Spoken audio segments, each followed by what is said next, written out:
সবাইকে হার্দিক নমস্কার।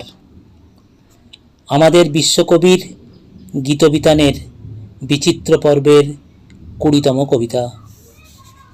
হাটের ধুলা সয় না যে আর, কাতর করে প্রাণ, তোমার সুরধুনির ধারায় করাও আমায় স্নান। জাগাক তারি মৃদঙ্গ রোল, রক্তে তুলুক তরঙ্গ দোল, অঙ্গ হতে ফেলুক ধুয়ে সকল অসম্মান। সব কোলাহল দিক ডুবায়ে তাহার কলতান। সুন্দর হে, তোমার ফুলে গেঁথেছিলেম মালা, সেই কথা আজ মনে করাও, ভুলাও সকল জ্বালা। তোমার গানের পদ্মবনে আবার ডাকো নিমন্ত্রণে, তারি গোপন সুধাকণা আবার করাও পান। তারি রেণুর তিলক লেখা আমায় করো দান।